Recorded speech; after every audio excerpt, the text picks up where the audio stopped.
And we are back on Out and About today. We are looking at the 6 best movies with LGBTQ content for this year as chosen by the Society of LGBTQ Entertainment Critics for the Dorian Film Awards. We're going to here, of course, with Brent and Pam. We're talking about these movies, kind of our opinions, and also do we think that these deserve to be on this list.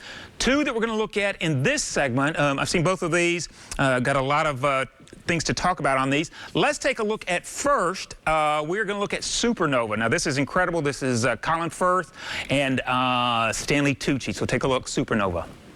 So, can you tell that it's gotten worse? I'd like to make a speech. Well, maybe Sam will do it for me. Yeah, I'd love to. Why don't you do it for me? Now, as most of you will know, I am slowly losing my ability to remember. And I definitely wouldn't be here if it weren't for this man next to me. I want to be remembered for who I was, but not for who I'm about to become.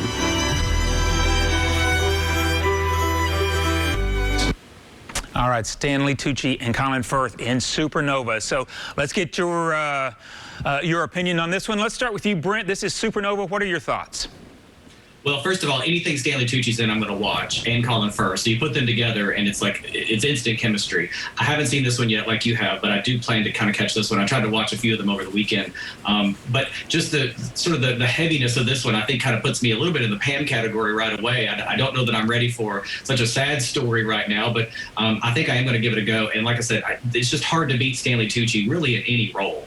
So just the casting of this alone is really worth watching. Well, and, you know, in the storyline, for those who have not seen it, a relationship they've had for over 35 years. And, of course, the Stanley Tucci character has dementia, and it's kind of how they're dealing with it. So, Pam, give me your impressions. Well, it looks powerful, and obviously the leads are amazing. We know this. I'm going to do a pass on this movie. The subject matter hits close to home. It's hard and difficult. And I just will take it from you guys that, or Chuck, because you've seen it, that it's a powerful movie. Well, and I tell you, yes, you have to be in the right frame of mind, I think, to see this one. But we watched it. One, it's a gorgeous film as they go through, you know, the countryside on this journey. It makes you think a lot. You know, I'm sitting there watching it with my husband, and, you know, it's heartbreaking because you're thinking of what happens, you know, in a case, you know, with a couple, and one has dementia, and you know you're slowly losing them, and they realize that they're slowly slipping away from you. So you're both exactly right that it's something that it requires a certain state of mind.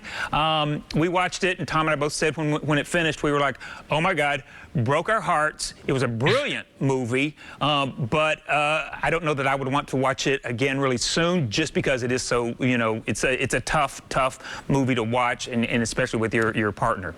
So that's Supernova, but my recommendation would be, if you're in the right frame of mind, definitely check this one out. Okay, what about Uncle Frank? This is kind of a road trip movie. It's got a lot to it, but we're going to talk about that. But let's first take a look at Uncle Frank, and then we'll talk about it on the backside.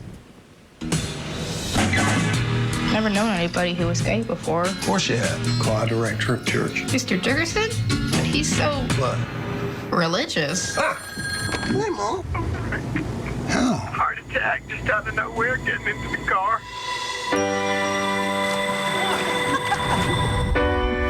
You need me for this. You know you do. No, Wally, you're not coming. We can take turns driving. Are you the stupidest man alive? Obviously. Look who I'm with. Did you always know you were gay? I always knew I was different. All right, Paul Bettany, the lead in that one. That's Uncle Frank. When I say a road trip movie, the patriarch of the family dies, and he goes back for the funeral. This takes place in the early 70s, so a completely different time period. So, Pam, let's start with you, kind of your impressions. It looks good. I haven't seen it. I will see this one. I can relate to some of the just scenes on the clip, which makes, you know, wanting to see a movie more interesting. So I look forward to it. How about you, Brent? Again, a different time period, a whole different mindset for being gay at that time. Kind of what are your impressions? I loved it. I've seen this one. I watched it. It's a road trip, but it's also coming of age. It's going back home. It's a coming out. I mean, there's so many different storylines going on in this, and just the way that they handle it with the family and the father, and sort of, the sins of the father trickling down through the rest of the family, and sort of how everybody grapples with that. It had so many levels, but it was also really funny. I mean, we talked about the last movie being very somber. This one had a really somber message as well, but they found ways to weave in humor and really to just sort of make it feel like in any story. I mean, somebody's father passes away, there's issues at hand, and then going back home to deal with them and sort of the aftermath. It was really, really good. There was a lot of laughs in it too, more than I expected. So I really highly recommend this one on Amazon. Yeah, same here. I loved Uncle Frank. One of my favorite movies of the year. Incredible performances. A great cast. Margot Martindale's also in it. Love the cast. Judy Greer's in it from Halloween. Brent, let me ask you too, since you saw it. A lot of times when you look at a movie that takes place in a different time period, like this one taking place in the early 70s, when they make a movie in present day about a movie of a different time, sometimes they kind of romanticize that time and maybe don't make it as what you think of as realistic as it was in that time. Did you feel that this movie covered the realistic era of that time?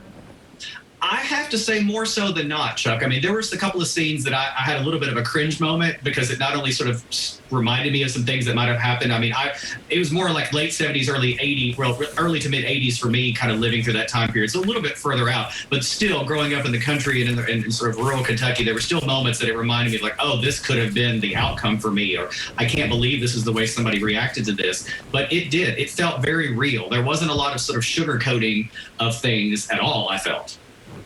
All right, right there with you. Okay, we are going to take a short break. When we come back, we've got two more great movies. Lots of buzz about both of these movies. A lot of people seeing these movies, Ma Rainey's Black Bottom, as well as The Boys in the Band. So we're watching Out and About today. When we take a break, and then we come back, we're going to talk more about these LGBTQ movies that everybody's talking about. Come on back with us.